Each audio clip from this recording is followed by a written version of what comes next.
আগৰতলা হাইস্কুলৰ বিদ্যালয় সপ্তাহৰ লগত সংগতি ৰাখি আয়োজন কৰা আজিৰ সভাত মঞ্চত উপবিষ্ট অভ্যাগতসকল, আমাৰ বিদ্যালয়ৰ মোৰ অতি শ্ৰদ্ধাৰ সহকৰ্মীবৃন্দ আৰু মোৰ মৰমৰ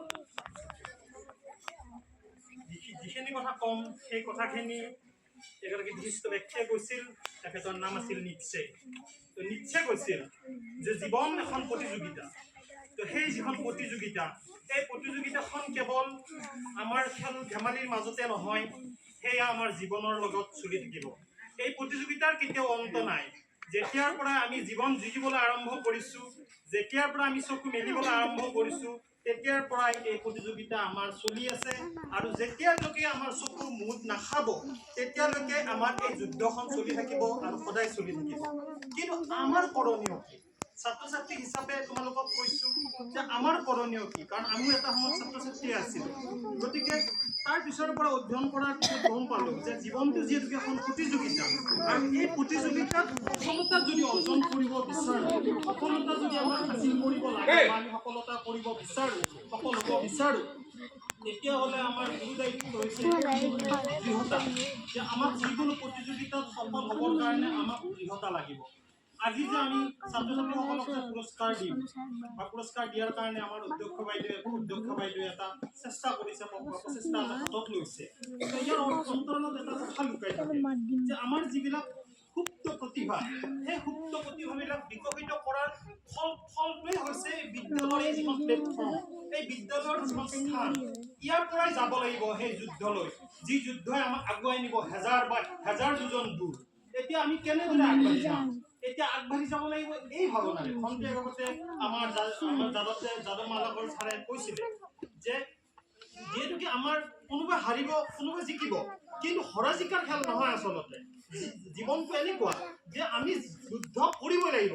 অৰ্থাৎ আমি যেতিয়া এখন বিদ্যালয় সপ্তাহত যেতিয়া আমি খেল আয়োজন কৰিম, তো খেল আয়োজন কৰাৰ সময়ত আমি এই ভাৱটো ল'ব নালাগিব মোৰ কি হ'ব, মই হাৰিম নে, মই জিকিম নে। কিন্তু এইটো ভাৱনা নহয়। নিশ্চয় কৈছিল যে আমি যুদ্ধ কৰিব লাগিব এই ভাৱনাৰে যে আমি জিকিম কিংবা হাৰিম সেইটো আমাৰ কাৰণে দৰকাৰী নহয়। আমাৰ কাৰণে দৰকাৰী সেইটোহে যে আমি যুদ্ধৰ যিটো পথ, যুদ্ধৰ যিখন খেলপথাৰ বা যুদ্ধৰ যিখন প্লেটফৰ্ম, সেই প্লেটফৰ্মত আমি ভৰি দিবই লাগিব। আমি যুদ্ধত অৱতীৰ্ণ হ'বই লাগিব। প্ৰতিযোগিতাত আমি নামিব পাৰিবই লাগিব। আমি নামিমেই। আৰু যি ছাত্ৰ ছাত্ৰীয়ে এই জীৱনৰ প্ৰতিযোগিতাই, খেল ধেমালিৰ প্ৰতিযোগিতাত নামিছে, কেৱল খেল ধেমালিৰ প্ৰতিযোগিতাই নহয়, তেওঁলোকে শৈক্ষিক দিশতে হওক বা জীৱনত আগবাঢ়ি যোৱাৰ ক্ষেত্ৰতে হওক, প্ৰত্যেকখন প্ৰতিযোগিতাতে তেওঁলোকে নামিবই। আৰু যি ছাত্ৰ ছাত্ৰী এই ভাৱনাৰে এই প্ৰতিযোগিতাত নামিব পাৰে, তেওঁ জীৱন কিয়, তেওঁ খেল ধেমালি কিয়, জীৱনৰ প্ৰতিটো খোজত তেওঁ সফল হ'বই। আৰু এই কোনো বিপদ, কোনো বিঘিনিয়ে তেওঁক ৰুধিব নোৱাৰে, আক্ৰমণ কৰিব নোৱাৰে, প্ৰতিহত কৰিব নোৱাৰে। তেওঁ আগবাঢ়ি যাব সদায়। এতিয়া আমাৰ শিক্ষকসকল আছে, আমাৰ লগত আমাৰ প্ৰাক্তন শিক্ষকসকলো আছে, আমাৰ লগত আমাৰ সহকৰ্মীবৃন্দও আছে। গোটেইখিনি সন্মুখত ৰাখি মই এটা কথা প্ৰতিগৰাকী ছাত্ৰ ছাত্ৰীক কওঁ যে আমি জীৱনত লৈ আছে, আৰু ভুল শুদ্ধ কৰাৰ সময় এইখিনি। সেইকাৰণে ৰবৰৰ আৱিষ্কাৰ হৈছে। ৰবৰ কিয় লগা হ'ল? যে ৰবৰৰ আৱিষ্কাৰ সেইখিনিতে হৈছে যে যেতিয়া আমাৰ এটা ভুল হয়, ভুলটো আমি মুচিবৰ কাৰণে এটা ৰবৰ লাগে। আমি এতিয়া পেঞ্চিলেৰে লিখোঁ, তাত আমি যদি লিখা যাওঁতে যদি কিবা ভুল হৈছে, আমি মুচিব লাগে, সেইটো কাৰণে ৰবৰ লাগে। যদি আমি কলমেদি লিখিছোঁ, তাত আমি হোৱাইটনাৰ মাৰোঁ, কিন্তু জীৱনত তেনেকুৱা হোৱাইটনাৰ নাই। সেই প্লেটফৰ্ম এতিয়াই আছে। কিন্তু এয়া কেৱল মোৰ কম ছাত্ৰ ছাত্ৰীসকলৰ কাৰণে আবেদন নহয়, এই আবেদন আমাৰ বিদ্যালয়ত পঢ়িবলৈ থকা প্ৰতিগৰাকী ছাত্ৰ ছাত্ৰীলৈ মোৰ আবেদন যে এতিয়া শুদ্ধ হোৱাৰ সময়। এতিয়া আমি শুদ্ধ হ'ব লাগে। আমাৰ যদি ক'ৰবাত ভুল আছে, মই কোৱা কথাখিনি ছাৰে কথা কৈয়ে বুলি যদি এৰি দিয়া, সেইটো তোমালোকৰ নিজস্ব দৃষ্টিভংগী। যে ছাৰে কথা কৈয়ে, এই মানে মোৰ ক্ষেত্ৰত কৈছোঁ যে ছাৰে ভাষণ দিয়ে, এই ভাৱনাই যদি লৈছা, তেতিয়াহ'লে তোমালোকৰ জীৱনৰ যিটো ডিচিশ্যন বা জীৱনৰ যিটো বিচাৰ, সেইটো তাৰমানে সম্পূৰ্ণ ভুল বুলি তোমালোকে পৰিগণিত হ'বা।